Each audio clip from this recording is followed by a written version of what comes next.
Hello aspirants. आज हम पढ़ेंगे सोशो रिलीजियस रिफॉर्म मूवमेंट्स या रिफॉर्म मूवमेंट्स। ठीक है, अब हम देखते हैं कि हमने अभी तक देखा कि 1857 का रिवोल्ट हो चुका है। 1857 के बाद में ब्रिटिश पॉलिसीज़ में क्या चेंजमेंट्स आए वो हमने देख लिया। अब हम देखते हैं कि जो इंडियन सोसाइटी थी या जो ब्रिटिश इंडिया था उस टाइम पे रिफॉर्म मूवमेंट्स भी चल रहे थे। अब रिफॉर्म मूवमेंट्स या सोशो रिलीजियस रिफॉर्म मूवमेंट्स थे वो क्यों चल रहे थे, क्या नीड आ गई थी, factors giving rise for reform. ऐसे कौन कौन से फैक्टर्स थे भाई, ऐसे क्या कारण थे जिससे रिफॉर्म्स की नीड है। अब वो कारण हम देखते हैं भाई, फैक्टर्स क्या फैक्टर्स थे। इम्पैक्ट ऑफ ब्रिटिश रूल, भाई कुछ तो ब्रिटिश रूल का इम्पैक्ट था जिससे हमें रिफॉर्म की नीड फील हुई। रिलीजियस एंड सोशल इल्स, पहले से ही हमारे जो समाज में है काफ़ी सारे रिलीजियस और सोशल इल्स प्रेजेंट थे जिनके कारण रिफॉर्म मूवमेंट की नीड हुई। Depressing position of women, women की एकदम से जो पोजीशन है वो बहुत ही घटती जा रही थी, तो वो भी एक फैक्टर था जिसके कारण रिफॉर्म मूवमेंट्स की नीड फील हुई।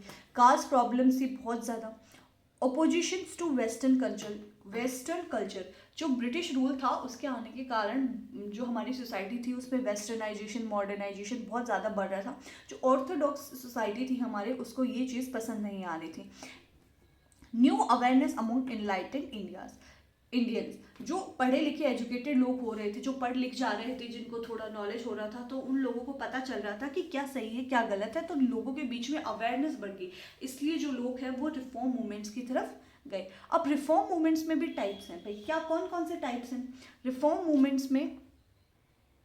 रिफॉर्म मूवमेंट्स जो हैं वो दो टाइप के बताएंगे, एक है रिफॉर्मिस्ट मूवमेंट और एक है रिवेल्विस्टिक मूवमेंट। ठीक है, एक को हम बोलते हैं रिफॉर्मिस्ट मूवमेंट, एक को बोलते हैं रिवेल्विस्टिक मूवमेंट। अब रिफॉर्मिस्ट और रिवेल्विस्टिक में डिफरेंस क्या है वो हम देखते हैं।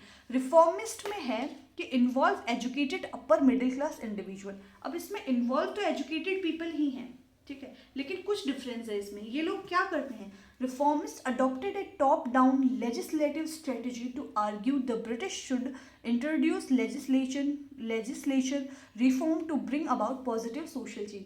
अब रिफॉर्मिस्ट है वो क्या सोचते हैं कि भाई ये जो है वो ब्रिटिशर्स को बोलेंगे या उनको पिटिशन देंगे, तो वो क्या करेंगे एज अ लॉ के फॉर्म में, एज अ लेजिस्लेचर के फॉर्म में एक लॉ अप्लाई करेंगे जो कि टॉप डाउन अप्रोच ये फॉलो कर रहे हैं, top down legislature approach. Britishers जो है वो एक लॉ पास करेंगे जिसके कारण जो लोगों में है पॉजिटिव सोशल चेंज आएगा, लोग उसको मानने लग जाएंगे। ये इनका जो है स्ट्रैटेजी हुआ करती थी। अब रिफॉर्मिस्ट है वो कौन कौन से इशू को करते थे कि भाई इस इशू पे हमें रिफॉर्म मूवमेंट करना है, या ये इशू को लेकर चलते थे कि कौन कौन से इश्यूज को एड्रेस करते थे। तो ये काम करते थे वुमेन अपलिफ्टमेंट के लिए, कास्ट सिस्टम के लिए काम करते थे, अनटचेबिलिटी के लिए करते थे, पॉलीथिज्म के लिए करते थे। पॉलीथिज्म मतलब बहुत सारे भगवानों की पूजा करना, किसी एक गॉड को नहीं मानना। आइडोलेटरी वर्शिप के खिलाफ थे ये, मतलब मूर्ति पूजा के खिलाफ थे। अबोलिशन ऑफ चाइल्ड मैरिज के खिलाफ ये लड़ते थे। सती अबोलिशन के खिलाफ ये करते थे। अब सती क्या होता है, सती अबोलिशन होता है कि जो पुराने ज़माने में हिंदू सोसाइटी में क्या होता था कि किसी अगर वाइफ का, किसी मैरिड वुमेन के हस्बैंड की डेथ हो जाती थी तो उस वुमेन को भी उस हस्बैंड के साथ ही जला दिया जाता था। ज़बरदस्ती, काफ़ी जगहों पे उन्हें ज़बरदस्ती जला दिया जाता था, तो उसको सती प्रथा बोला जाता था। तो ये भी एक सोशल इविल था जिसको सती एबोलिशन के लिए ये लोग मांग करते थे। विडो रीमैरिज का प्रमोशन करते थे। पहले जो थी, पहले की हिंदू ऑर्थोडॉक्स सोसाइटी में जो विडो की कंडीशन थी वो बहुत ही मिजरेबल हुआ करती थी। अब रिफॉर्मिस्ट मूवमेंट का क्या हेड है, नैरो सोशल बेस, ये बहुत ही नैरो सोशल बेस लेकर चलती थी।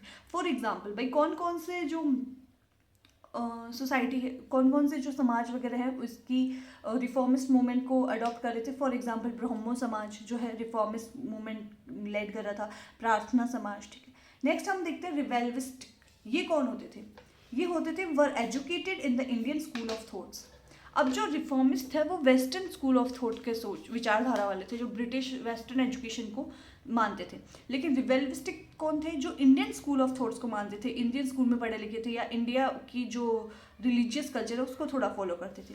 रिवेल्विस्टिक had strong anti imperialistic orientation and they show the Britisher as a alien. अब जो रिवेल्विस्टिक थे ये क्या करते थे, ये इंडियन स्कूल ऑफ थॉट को ज़्यादा मानते थे और ये मानते थे कि जो ब्रिटिशर्स हैं वो एकदम ही अलग हैं, उनसे हमें कोई मतलब नहीं है। जो रिवेल्विस्टिक मूवमेंट है उनके लीडर्स है वो क्या मानते थे, ब्रिटिशर्स ही हैं जो प्राइमरी रीज़न है इंडिया के रिलीजन को डिक्लाइन होने में या इसकी सिविलाइजेशन को डिक्लाइन होने। रिवेल्विस्टिक मूवमेंट के एग्जाम्पल हैं, एक आर्य समाज जो है रिवेल्विस्टिक मूवमेंट का ही एग्जाम्पल है। ठीक है, रिवेल्विस्टिक जो लोग हैं वो कौन से इश्यूज को उठाते थे भाई, इनके क्या इश्यूज एड्रेस करते थे, ये इश्यूज एड्रेस करते थे शुद्धीज, काउ प्रोटेक्शन, तिलक लाइक गणपति फेस्टिवल और शिवाजी फेस्टिवल। जो तिलक थे बाल गंगाधर तिलक, वो भी इसी मूवमेंट में इंक्लूडेड थे। तो वो उन्होंने 2 फेस्टिवल शुरू किए थे, Ganpati and Shivaji festival. Revivistic strongly believed in the existence of a glorious past which was comprised as a result of the rule by the outside. ठीक है, रिवेल्विस्टिक ये बिलीव करते थे कि जो इंडिया है उसका बहुत ही ग्लोरियस पास्ट है जो ब्रिटिशर्स के कारण दब गया है। ठीक है, अब हम देखते हैं steps taken to ameliorate women's position. Women's की पोजीशन को ऊपर उठाने के लिए कौन कौन से स्टेप्स लिए गए, चाहे वो ब्रिटिश लेजिस्लेशन की तरफ से हो या फिर रिफॉर्म या रिवेल्विस्टिक मूवमेंट्स की तरफ से हो। तो पहला हम देखते हैं female infanticide act. Female infanticide act लाया गया, ये ब्रिटिशर्स के थ्रू लाया गया। लाया तो ब्रिटिशर्स नहीं, पर इसकी डिमांड वगैरह जो भी चीज़ें हैं बहुत सारे रिफॉर्मिस्ट मूवमेंट और लीडर्स की हेल्प से ये लाया गया। फीमेल इन्फेंटिसाइड एक्ट लाया गया 1795 और 84 में। ठीक है, इसमें क्या किया, इन्फेंटिसाइड को इलीगल कर दिया गया और इसको as a equivalent to murder माना गया। ठीक है, मर्डर की फिर सजा भी दी जाती। फीमेल इन्फेंटिसाइड का मतलब है कि अगर बच्चों को अंदर ही मार देना या अगर गर्ल चाइल्ड होती है तो उसको पैदा होते ही मार देना। सेकेंड एक्ट लाया गया अबॉलिशन ऑफ सती। 1829 में ये एक्ट लाया गया जिसमें सती को अबॉलिशन कर दिया गया। इसको बंगाल रेगुलेशन 1829 एक्ट भी बोला जाता है। इसमें क्या किया, ये कब लाया गया, under the governor general William Bentinck. ठीक है, विलियम बेंटिक जब गवर्नर जनरल थे उस time abolition of Sati act लाया गया और इसके अंडर ये बोला गया कि सती जो है, सती प्रथा को जो भी करेगा उसको इलीगल माना जाएगा। नेक्स्ट है थर्ड लाएगा विडो रीमैरिज एक्ट 1856। पहले जो है हमने देखा था कि विडो जो होती थी उसकी कंडीशन बहुत ही मिजरेबल होती थी और उसको रीमैरिज करने का भी अलाउ नहीं किया जाता था, इसलिए विडो रीमैरिज एक्ट लाया गया। ये किसके द्वारा लाया गया भाई, किसकी हेल्प से लाया गया, कौन थे जिन्होंने इसके लिए कहा कि आप ये एक्ट लाइए, पेटिशंस दी, तो ये हेल्प की बिकॉज ऑफ पंडित ईश्वर चंद्र विद्यासागर। इनकी वजह से ये विडो रीमैरिज एक्ट लाया गया। ठीक है, ये पंडित ईश्वर चंद्र विद्यासागर जो थे principle of Sanskrit college eight Calcutta के प्रिंसिपल थे संस्कृत कॉलेज के।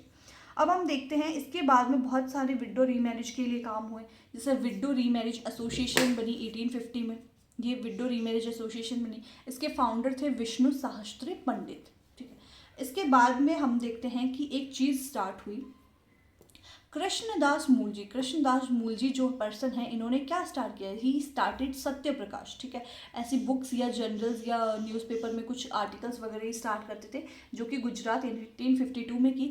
इस बुक में या इस जर्नल में क्या किस चीज़ को वो एडवोकेट करते थे या किस चीज़ को प्रमोट करते थे, ही advocated window remarriage. Window remarriage को ये प्रमोट करते थे। इसके बाद में आता है सिविल मैरिज एक्ट 1872। अब सिविल मैरिज एक्ट 1872 में क्या होता है, ये कंट्रोलिंग चाइल्ड मैरिज, भाई चाइल्ड मैरिज को कंट्रोल करने के लिए सिविल मैरिज एक्ट लाया जाता है 1872 में, जिसमें क्या किया जाता है, गर्ल्स की एज जो है मैरिजेबल एज उसको 14 कर दिया जाता है और बॉयज़ की मैरिजेबल एज को 18 कर दिया जाता है। इसके बाद में आता है एज ऑफ कंसेंट या एज ऑफ कंसेंट एक्ट 1891। इससे यूपीएससी में क्वेश्चन भी पूछा गया है, तो आप इसको थोड़ा ध्यान से देखिए। एज ऑफ कंसेंट एक्ट 1891, अब ये कैसे आया, एज ऑफ कंसेंट एक्ट भी किसी कारण ही आया ना, ऐसे तो है नहीं कि ब्रिटिशर्स बैठे थे एक दिन उनको मन किया चलो आज एज ऑफ कंसेंट लाते हैं, नहीं, बहुत सारे पेटिशंस के कारण काफ़ी केसेस होते हैं, कोई रिफॉर्म मूवमेंट करता है, कोई रिवोल्ट करता है, तो उस कारण ब्रिटिशर्स को भी ऐसे एक्शंस लेने पड़ते थे लेजिस्लेचर में। ये आया था बिकॉज ऑफ रुक्माबाई केस 1884। एक केस होता है रुक्माबाई केस 1884 में, तो उस केस के कारण ये एक्ट आता है एज ऑफ कंसेंट एक्ट 1891।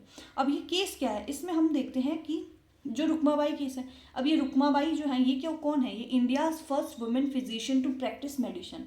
ये पहली वुमेन थी जिन्होंने फिजिशियन बनी और मेडिसिन की पढ़ाई की। ठीक है, अब ये केस क्या था वो हम देखते हैं। रुक्माबाई जो है वो उनकी शादी हो जाती है किससे, was married to Dadaji Bhikaji at the age of 11। जब ये 11 साल की थी तो इनकी शादी दादाजी भीकाजी से हो जाती है। ठीक है, अब शादी के बाद क्या करती हैं, ये अपने फादर की हेल्प से पढ़ाई जारी रखती हैं और ये अपने पति के घर नहीं जाती हैं। भाई 12 साल तक इनकी जो है वो अपने फादर के यहीं रहती है, अपने हस्बैंड को ज्वाइन नहीं करती है। तो लेकिन आफ्टर 12 ईयर्स ऑफ मैरिज से refuse to join his husband, लेकिन 12 साल बाद जब इनके हस्बैंड डिमांड करते हैं कि इनको जो है रुक्मा बाई जो है इनको एज अ वाइफ की तरह ज्वाइन करें, तो जो रुक्मा बाई हैं वो मना कर देती हैं कि नहीं, मैं एज अ वाइफ की तरह आपको ज्वाइन नहीं करूँगी। तो रुक्माबाई मना कर देती हैं। इससे ये केस चलता है रुक्माबाई केस 1884, और उससे ही ये एक्ट आता है age of consent act 1891। Next act हम देखते हैं शारदा एक्ट। शारदा एक्ट को ही बोला जाता है जो चाइल्ड मैरिज रिस्ट्रेंट एक्ट 1929। ये आता तो हमारे इंडिपेंडेंस के बाद है, लेकिन इसको शारदा एक्ट भी बोला जाता है, जिसमें क्या करते हैं, गर्ल्स की जो मैरिजेबल एज है वो 14 रहती है, बॉयज़ की 18 कर देते हैं। आफ्टर फ्रीडम भी बहुत सारी चीज़ें, जब हमें इंडिपेंडेंस मिल जाती है उसके बाद में भी चाइल्ड मैरिज रिस्ट्रेंट एक्ट 1978 आता है। इसमें कुछ अमेंडमेंट किए जाते हैं। गर्ल्स की मैरिजेबल एज जो है वो 18 कर दी जाती है, और बॉयज़ की मैरिजेबल एज जो है वो 21 कर दी जाती है। अब इसके बाद में हम देखते हैं वुमेन एजुकेशन के ऊपर भी बहुत सारी चीज़ें होती हैं। The Kolkata female juvenile society 1819 में ये बनती है। बैथ्यून स्कूल बनती है। बैथ्यून स्कूल के फाउंडर होते हैं J.E.D. बैथ्यून, ठीक है। अब ये कौन होते हैं, president of council of education in Kolkata. 1849 में ये एजुकेशन काउंसिल के प्रेसिडेंट होते हैं कोलकाता में। नेक्स्ट हम देखेंगे नेक्स्ट लेक्चर में, ये सोशो रिलीजियस रिफॉर्म के नेक्स्ट लेक्चर में हम देखेंगे कि जो socio cultural reform movement and there leaders, जैसे कि कौन कौन से रिफॉर्म मूवमेंट्स आए, उनको कौन कौन से लीडर्स ने लीड किया, उसमें कौन कौन से लीडर ने क्या क्या भूमिका निभाई, तो ये हम हमारे नेक्स्ट लेक्चर में देखेंगे। बाकी आपको अगर 1857 का रिवोल्ट या expansion of British in India देखना है तो आप जाकर मॉडर्न हिस्ट्री के प्लेलिस्ट में देख सकते हैं।